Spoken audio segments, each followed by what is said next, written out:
Halo, Anda mungkin sering mikir ya, udahlah masukin aja makanan ke kulkas, pasti aman, awet gitu kan. Tapi apa benar sesederhana itu? Hari ini kita mau coba telusuri nih beberapa temuan riset yang lumayan mengejutkan soal bahan makanan sehari-hari.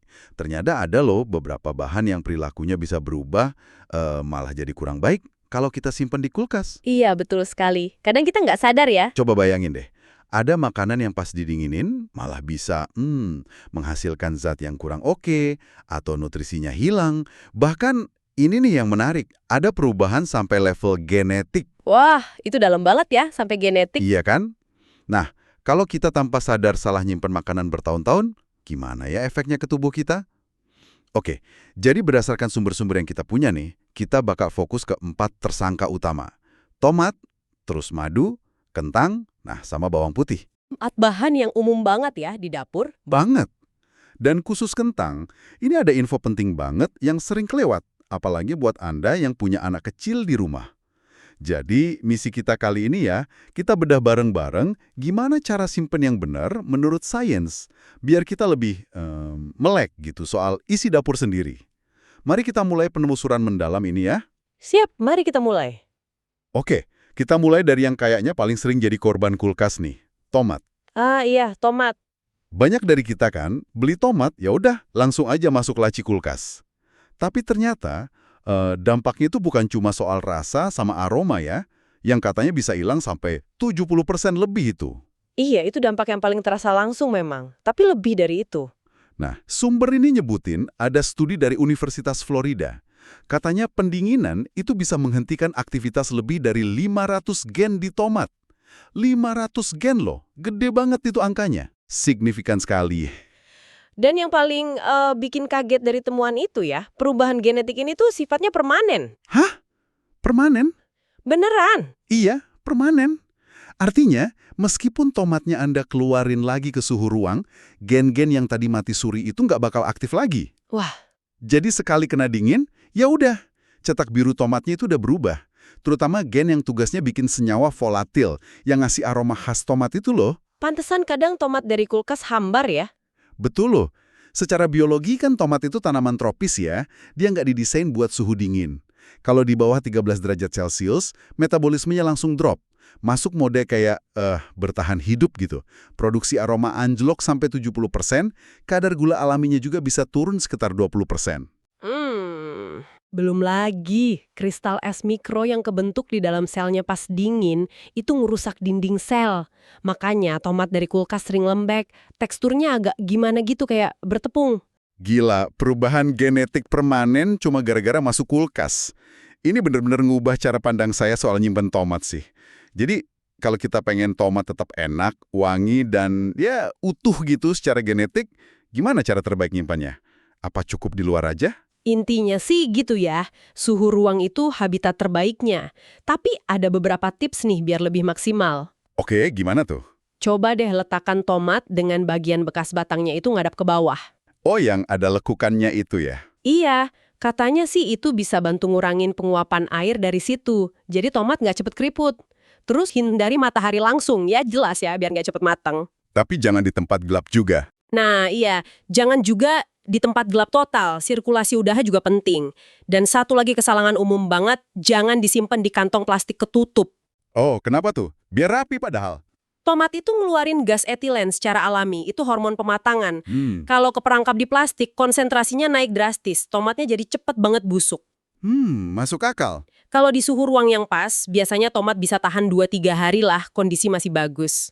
Menarik soal gas etilen itu. Berarti naruhnya juga mesti hati-hati ya, jangan dekat buah lain. Tepat sekali, jauhin tomat dari buah-buahan klimaterik lain yang juga ngeluarin banyak etilen, contohnya pisang, apel. Oh, pisang sama apel juga ya? Iya, mereka bisa saling mempercepat proses matang dan busuknya. Oh ya, ada tips tambahan nih. Apa tuh? Kalau Anda kebetulan punya tomat banyak banget daripada keburu busuk, olah aja jadi saus tomat, terus dibekuin. Itu awet. Nah, ide bagus tuh. Dan uniknya lagi nih, proses masak tomat itu justru ningkatin ketersediaan likopen. Itu antioksidan kuat di tomat. Oh ya? Jadi dimasak malah bagus. Untuk likopen iya. Tubuh kita bisa nyerap likopen 2-3 kali lipat lebih banyak dari tomat matang yang dimasak dibanding tomat mentah. Oke, tomat cukup jelas nih sekarang. Nah, kita geser ya. Dari buah yang takut dingin ini ke pemanis alami yang terkenalnya justru awet banget, madu. Ah, madu, si manis alami. Katanya bisa awet sampai ribuan tahun. Tapi, apa benar kulkas tetap bukan tempat yang pas buat madu? Sumber ini bilang, madu bisa jadi kristal cepat kalau di bawah 5 derajat Celcius. Jadi, putih keras gitu. Betul, itu kristalisasi, itu masalah fisik yang paling kelihatan mata ya. Kalau suhu dingin, glukosa di madu itu cenderung misah dari air terus ngebentuk kristal. Jadinya padat kayak mentega gitu teksturnya. Iya, sering lihat yang kayak gitu. Tapi ada isu lain nih yang mungkin lebih penting dari sekedar tekstur, yaitu potensi turunnya aktivitas antibakteri madu. Wah, padahal itu kan salah satu keunggulan madu ya. Banget. Madu itu kan lingkungan yang susah banget buat mikroba tumbuh. Kenapa? Kadar gulanya tinggi banget, biasanya di atas 80%. Terus sifatnya asam, pH-nya sekitar 3,2–5. Ini bikin tekanan osmotik tinggi, jadi air dari sel mikroba kesedot keluar. Oke. Tapi pas kita simpan madu di kulkas, terus sering buka tutup pintunya, nah itu ada resiko kondensasi. Uap air dari udara bisa masuk ke wadah madu kalau nggak rapat banget tutupnya. Bener juga. Nambah dikit aja kadar airnya, apalagi kalau sampai di atas 20%, itu bisa bikin ragi alami yang tidur di madu jadi aktif. Bisa mulai fermentasi deh. Fermentasi. Jadi kayak basi gitu. Bisa dibilang gitu, madu itu kan sifatnya higroskopis. Artinya dia kayak spons, gampang banget nyerap lembab dari udara. Higroskopis. Oke, istilah baru nih. Berarti wadah kedap udara itu penting banget ya buat madu. Krusial. Terus gimana soal sifat antibakterinya tadi? Dingin ngaruh juga? Iya, suhu dingin itu bisa ngehambat aktivitas enzim kunci kayak glukosa oksidase. Glukosa oksidase. Iya, enzim ini kalau madu agak encer dikit, misalnya kena cairan tubuh gitu ya, dia bereaksi sama glukosa dan oksigen, terus ngehasilin hidrogen peroksida dalam jumlah kecil. Oh, hidrogen peroksida yang buat antiseptik itu. Mirip, tapi ini dalam jumlah sangat kecil dan alami. Nah, hidrogen peroksida inilah salah satu senjata utama madu buat lawan bakteri. Jadi kalau didinginin, ya bisa dibilang sistem pertahanan alaminya madu itu agak melemah gitu. Jadi kesimpulannya nih, meskipun madu itu awet banget, kulkas bukan tempat terbaik ya buat jaga kualitas optimalnya. Tepat. Terus sebaiknya kita simpen di mana dong? Suhu ruang yang stabil, itu kuncinya. Idealnya sih antara 18–24 derajat Celcius. Oke, 18–24. Kayak tadi udah disinggung, pastiin wadahnya kedap udara ya, biar nggak nyerap lembab. Terus jauhin juga dari matahari langsung sama sumber panas, kayak deket kompor gitu. Panas berlebih juga bisa ngerusak enzim sama aroma khas madu. Sip. Nah, gimana kalau madunya udah terlanjur mengkristal? Udah rusak dong itu? Oh, sama sekali nggak. Jangan dibuang ya. Kristalisasi itu proses alami kok, bukan tanda madu rusak. Terus gimana balikinnya? Gampang banget. Cukup rendam aja botol madunya, pastiin ketutup rapat ya, di wadah isi air anget. Ingat, anget, bukan panas. Sekitar 40–50 derajat Celcius cukup. Oke, air hangat. 20 menit, nanti kristalnya larut lagi kok. Yang penting, jangan pernah dipanasin di microwave atau direbus langsung. Suhu ketinggian bisa ngerusak nutrisi penting di dalamnya. Wow, oke. Tips praktis banget nih buat madu. Nah, sekarang kita sampai ke bahan yang menurut sumber-sumber ini perlu perhatian super ekstra ya, karena potensi risikonya kalau salah simpen. Kentang. Nah, ini dia nih, kentang. Ini lumayan bikin kaget sih, soalnya banyak kan yang nganggap, ya udah simpen kentang di kulkas saja, biar awet atau biar nggak cepet tunasan gitu kan? Iya, itu pemikiran umum ya. Tapi ternyata ada bom waktu tersembunyi ya di situ. Bisa dibilang gitu ya. Jadi, nyimpan kentang di suhu kulkas biasanya kan di bawah 10 derajat Celcius tuh. Itu micu perubahan biokimia yang lumayan gede. Perubahan apa tuh? Pati di dalam kentang mulai dipecah jadi gula, terutama jenis gula yang namanya gula produksi. Gula reduksi. Iya, jenis gula ini secara kimia gampang banget bereaksi kalau dipanasin. Nah, masalahnya muncul pas kentang yang udah kayak gula produksi ini, kita masak di suhu tinggi, di atas 120 derajat Celcius. Kayak pas digoreng atau dipanggang. Oh, pas dimasak ya masalahnya. Iya, gula produksi ini bakal bereaksi sama asam amino alami namanya asparagin yang ada juga di kentang. Lewat reaksi Maillard yang kompleks gitu, terbentuklah senyawa kimia namanya akrilamida. Akrilamida. Kayak pernah dengar deh istilah itu.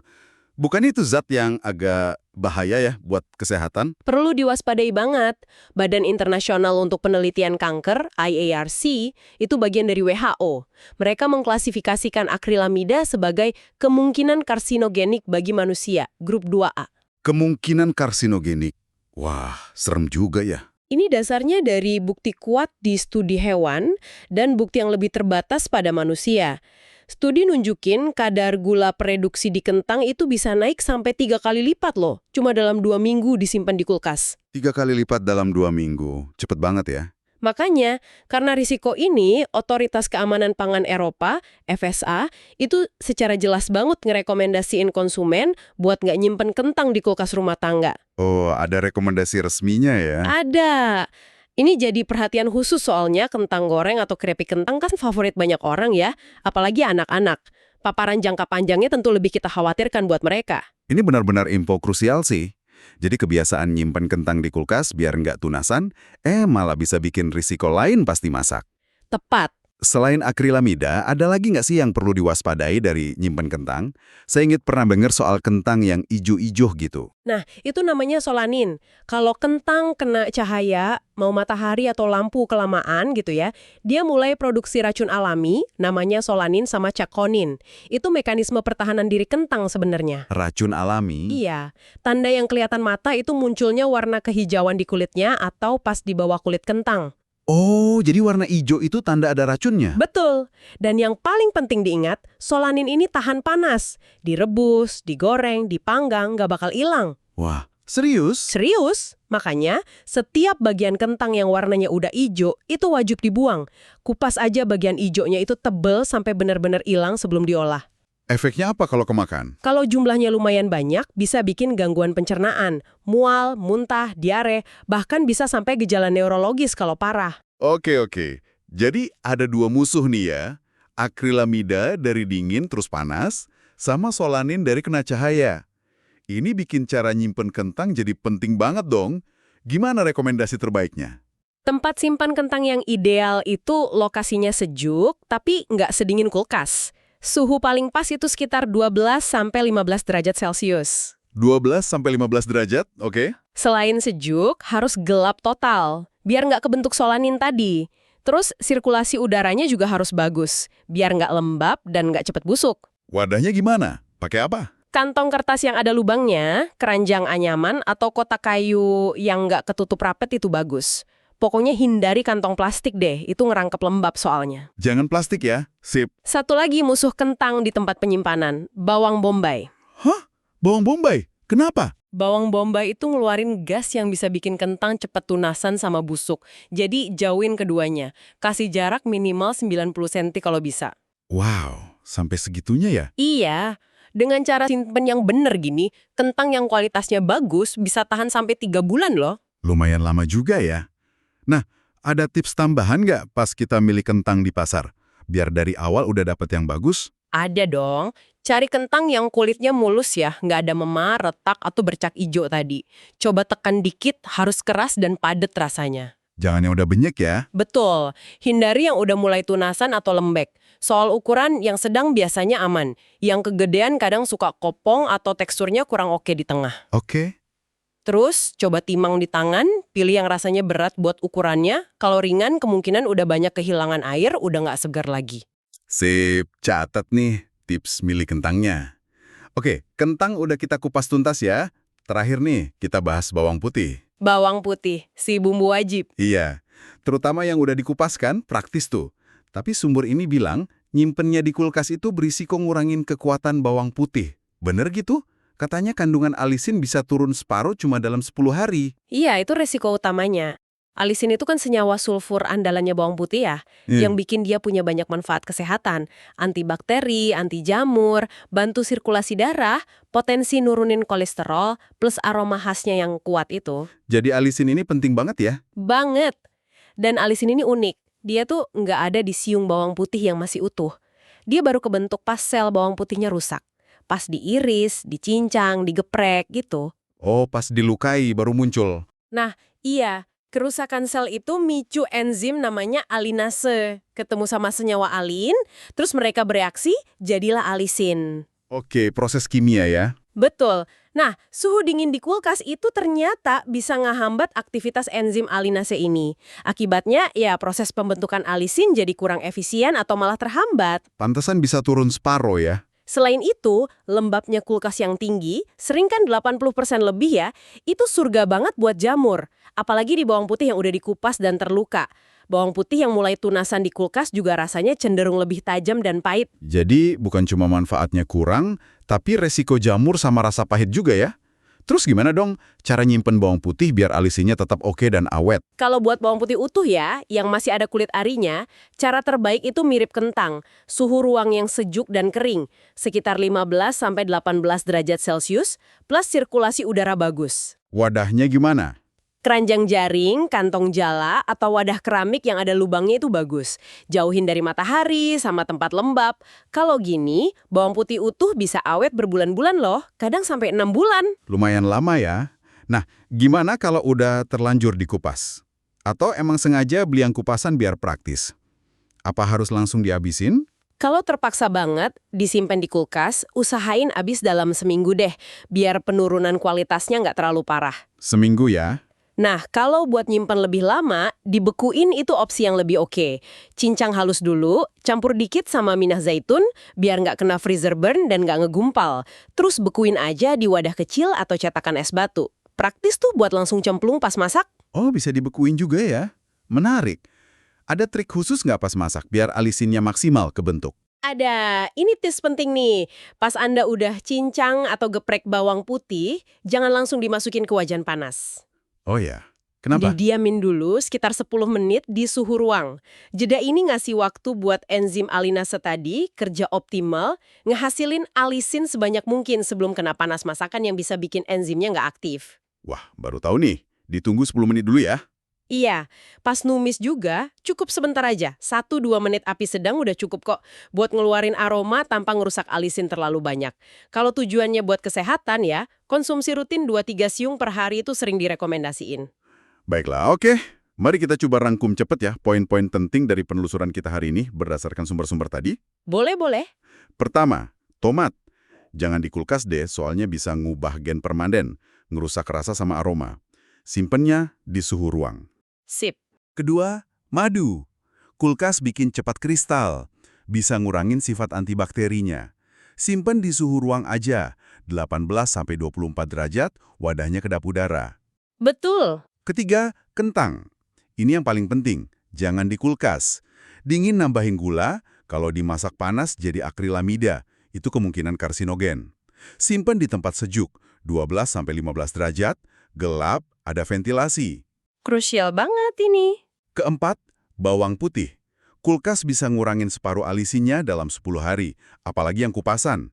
Simpen yang utuh aja di suhu ruang, tempatnya berventilasi. Persis rangkumannya pas banget. Kulkas itu memang alat bantu hebat ya. Tapi kita perlu paham, kalau nggak semua makanan seneng ada di dalamnya. Iya juga ya. Setiap bahan itu punya karakter sama kebutuhan beda-beda. Kalau kita kenal ini dan nyesuaiin cara nyimpennya, itu bukan cuma soal jaga rasa atau tekstur loh, tapi juga jaga nutrisi sama keamanan pangannya. Ini kan sejalan ya sama tujuan Anda biar dapat pemahaman mendalam yang bisa langsung dipraktekin. Iya, bener banget. Semoga obrolan kita hari ini bikin Anda jadi pengen ngecek isi kulkas sama lemari dapur ya. Audit kecil-kecilan lah ya. Iya, mungkin ada kebiasaan lama yang ternyata perlu diubah nih. Perubahan kecil aja dalam nyimpen 4 bahan ini udah bisa jadi investasi kesehatan jangka panjang loh. Jangan ragu juga bagiin info ini, apalagi soal kentang tadi, ke orang-orang terdekat Anda. Mungkin orang tua atau kakek nenek kita yang belum tahu soal risiko ini. Setuju, berbagi informasi penting itu bagus. Nah, sebagai penutup nih, ada satu pertanyaan buat Anda renungin. Kalau pendinginan aja bisa ngubah gen tomat permanen gitu, kira-kira metode penyimpanan atau pengolahan makanan apalagi ya yang mungkin punya efek tak terduga ke biologi dan nutrisi makanan kita, yang mungkin belum banyak kita sadari. Pertanyaan menarik untuk dipikirkan lebih lanjut ya. Iya kan? Semacam pengingat aja sih buat kita terus belajar dan kritis sama apa yang kita makan dan gimana cara kita ngolahnya. Oke deh. Terima kasih banyak ya sudah menyimak penelusuran mendalam kita kali ini. Semoga bermanfaat.